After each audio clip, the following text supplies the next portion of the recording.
খাসির মাংসর ঝোল। আজকে আমি খাসির মাংস করব। এখানে খাসির মাংস নিয়ে নিয়েছি 800 থেকে 1 কিলো। আর কি কি যাবে খাসির মাংসতে দেখো, এখানে আলু কেটে নিয়েছি পরিমাণ মতন, টমেটো নিয়ে নিয়েছি একটা বড় সাইজের, আর 4 থেকে 5টা পেঁয়াজ কুচিয়ে নিয়েছি সুন্দর করে। কাঁচা লঙ্কার মশলাটাই সবাই খাই, কিন্তু আমাদের বাড়িতে শুকনো লঙ্কাটা চলে না, তো এখানে কাঁচা লঙ্কা আমি মিক্সারে বেটে নিয়েছি। কাঁচা লঙ্কা, জিরে, আদা, রসুন, গরম মশলা সমস্ত কিছু নিয়ে আমি এটা মিক্সারে বেটে নিয়েছি। গ্যাসের উপরে কড়াই বসিয়ে নিয়েছি, কড়াইতে পরিমাণ মতন সরষের তেল দিয়ে দিয়েছি। তেলের উপরে ফোড়ন দিয়েছি তেজপাতা, শুকনো লঙ্কা দিয়ে আমি ভালো করে তেজপাতা শুকনো লঙ্কাটা নাড়া দিয়ে ভেজে নেব। লঙ্কাটা যখন কালারটা চেঞ্জ হয়ে যাবে তখন কিন্তু আমি পেঁয়াজ কুচিটা দিয়ে দেব। আর এখানে পেঁয়াজ কুচি, টমেটো কুচি রেখে দিয়েছি। লঙ্কা তেজপাতা ভাজা হয়ে গেছে, পেঁয়াজ কুচিটা রেখে দিয়েছিলাম, এটা তেলের উপরে পেঁয়াজ কুচিটা দিয়ে ভালো করে ভেজে নেব।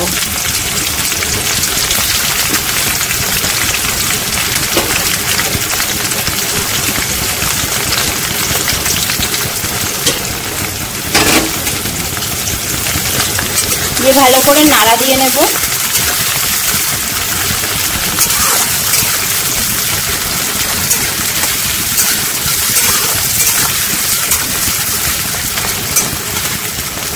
পেঁয়াজটা আমি ততক্ষণই ভাজবো যতক্ষণ না বাদামি কালারটা আসবে।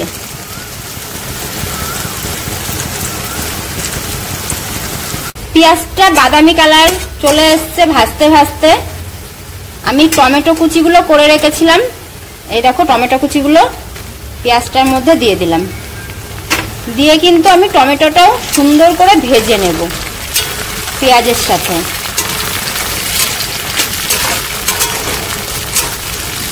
টমেটোটা আমি পেঁয়াজের সাথে 2 থেকে 3 মিনিট ধরে ভাজবো।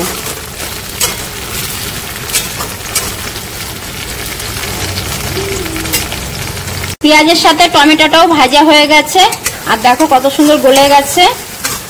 এবার আমি মশলাটা দিয়ে দেব। এখানে যে মশলাটা করে রেখেছিলাম, আদা, রসুন, জিরে, গরম মশলা, কাঁচা লঙ্কা ঢেলে দিলাম। কড়াইতে ঢেলে দিয়ে নিয়ে ভালো করে মশলাটা আমি কষিয়ে নেব। এইভাবে নাড়া দিতে হবে, দিয়ে কষাতে হবে।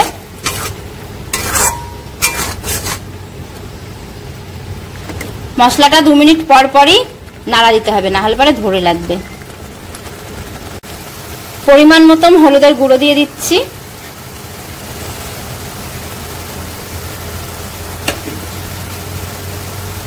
স্বাদ অনুযায়ী লবণ দিয়ে দিচ্ছি। ভালো করে নাড়া দিয়ে নেব। এইভাবে ভালো করে নাড়াচাড়া দিয়ে আমি মশলার সাথে হলুদ লবণটা মিশিয়ে নেব।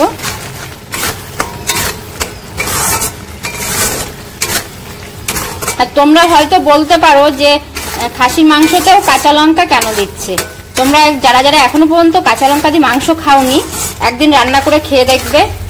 কাঁচা লঙ্কার মাংস কিন্তু খেতে স্বাদটাই অন্যরকম হয়।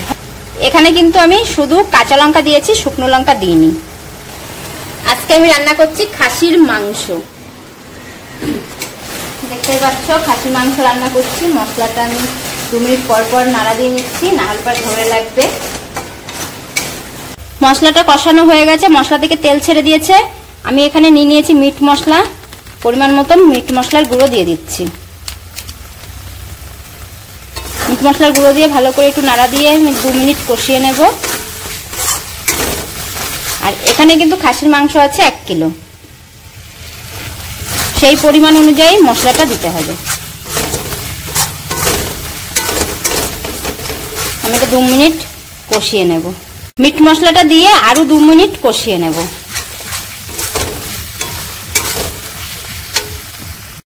2 মিনিট পর ফিরে এসেছি। কষানো হয়ে গেছে, তেলও ছেড়ে দিয়েছে।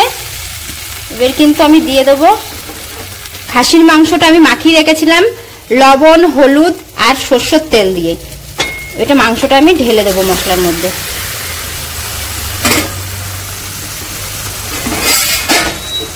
মাংসটা ঢেলে দিয়েছি, দিয়ে ভালো করে নাড়া দিয়ে নেব। মশলা মাংসের সঙ্গে ভালোভাবে নাড়া দিয়ে নেব, দিয়ে মাংসের সাথে মিশিয়ে নেব। আজকে কিন্তু খাসির মাংসটা আমি একদমই অন্যরকম ভাবে রান্না করছি।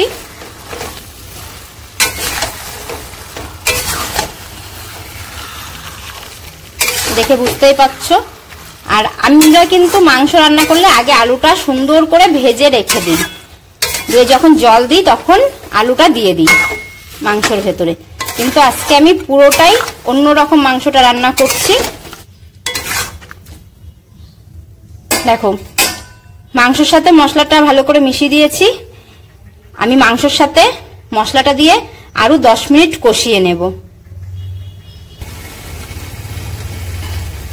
আজকে কিন্তু আমি আলুগুলো একদমই ভাজিনি, কারণ আজকে আমি আলু না ভেজেই খাসির মাংস মধ্যে দেব। কেমন খেতে হয় দেখব।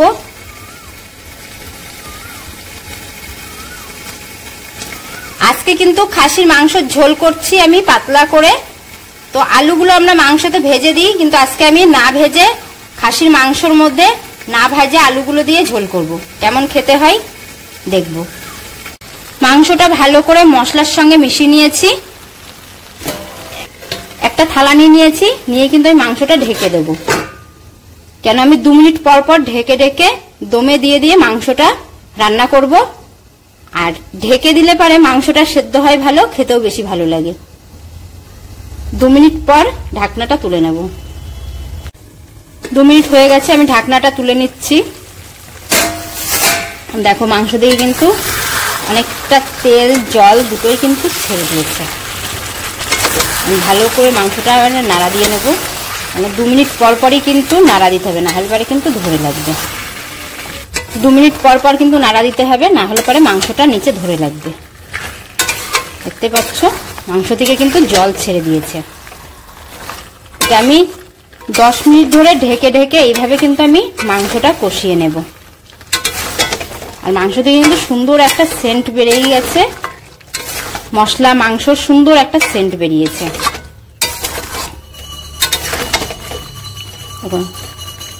দেখতে পাচ্ছ নাড়া দিয়ে নিলাম। আবারও কিন্তু আমি ঢেকে দিচ্ছি, আবারও 2 মিনিট পরে তুলে নেব। আবারও 2 মিনিট পর চলে এসেছি, ঢাকনাটা তুলে নেব। দেখো পুরো মাংস থেকে জল ছেড়ে দিয়েছে, ভালো করে নাড়া দিয়ে নেব।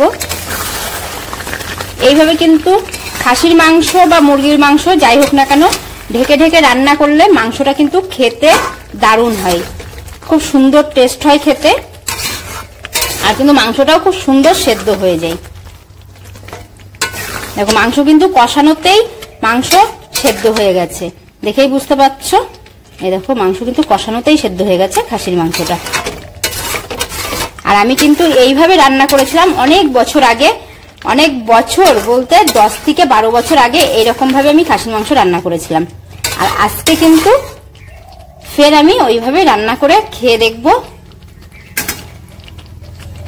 10 বছর আগে এরকম ভাবে আমি খাসির মাংস রান্না করেছিলাম, খেতে কিন্তু খুব সুন্দর হয়। আলুটা না ভেজে ঝোলের মধ্যে দিই, শুধু আলুটাই মাংসের থেকে আলুটা খেতে বেশি টেস্ট হয়। তো মাংস আমার কষানো হয়ে গেছে, আর ঢাকবো না, ঢেকে মাংস কষানো হয়ে গেছে। আমি 10 মিনিট ঢেকে ঢেকে কিন্তু মাংসটা কষিয়ে নিয়েছি।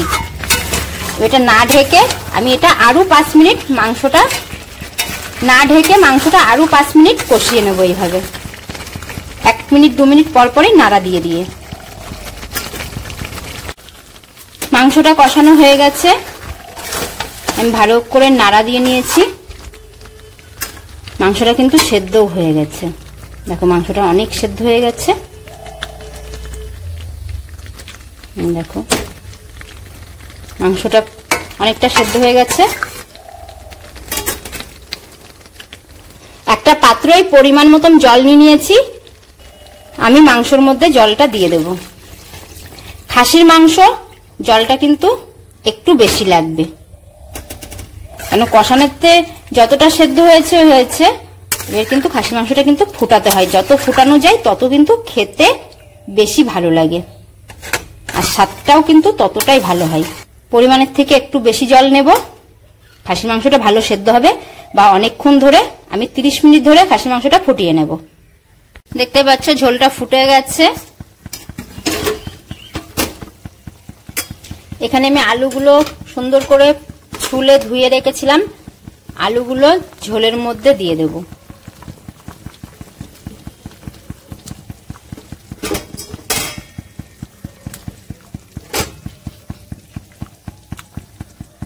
অনেকদিন পর আলু না ভেজে কাঁচা আলু দিয়ে খাসির মাংসের ঝোল করছি।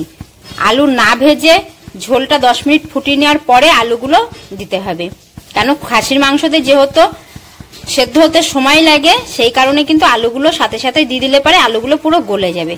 10 মিনিট আগে ভালো করে ঝোলটা ফুটিয়ে নিয়ে তারপরে আলুগুলো দিয়ে দিতে হবে। আর কাঁচা আলু এইভাবে খাসির মাংস ঝোল করে যারা যারা এখনো পর্যন্ত খাওনি, এইভাবে রান্না করে খেয়ে দেখো, পুরো মুখে লেগে থাকবে, একবার খেলে পারে বারবার খেতে ইচ্ছা করবে। ভেজে তো আমরা সবাই খাই, কিন্তু কাঁচা আলু এইভাবে ঝোলের মধ্যে দিয়ে আমরা বেশিরভাগ মানুষই কিন্তু খাই না। আর এত সুন্দর সেন্ট বেরিয়েছে এই খাসির মাংসের ঝোলের, বলার মতো না। আজকে কিন্তু পাতলা করে আমি খাসির মাংসের ঝোল রান্না করছি। খাসির মাংসটা এখনো আমি 10 মিনিট ফুটতে দেব। আলুটা দিয়ে নিয়েছি, দিয়ে ভালো করে একটু নাড়া দিয়ে নেব। ভালো করে নাড়া দিয়ে নিয়েছি।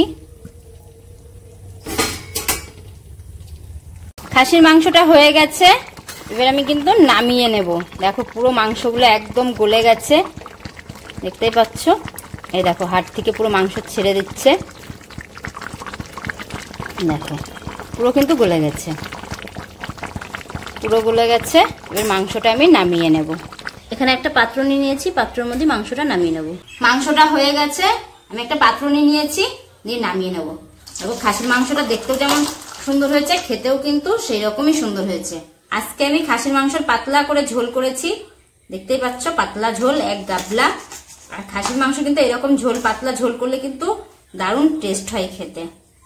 দেখতেই পাচ্ছ খাসির মাংসটা নামিয়ে নিয়েছি, দেখো কত সুন্দর কালারটা, দেখো কালারটা দেখেই কিন্তু খেতে ইচ্ছা করবে। আর কিন্তু আমি পাতলা করে আজকে খাসির মাংস ঝোল করেছি কাঁচা আলু দিয়ে। সুন্দর একটা সেন্ট বেরিয়েছে, সেন্টটা শুকেই না পুরো জিভে জল চলে আসছে। খাসির মাংস ঝোল এইভাবে রান্না করে খেয়ে দেখো, খুব ভালো লাগবে। পুরো ভিডিওটা দেখার জন্য ধন্যবাদ। ভালো লাগলে লাইক কমেন্ট শেয়ার করে দেবে আর পাশে থাকবে।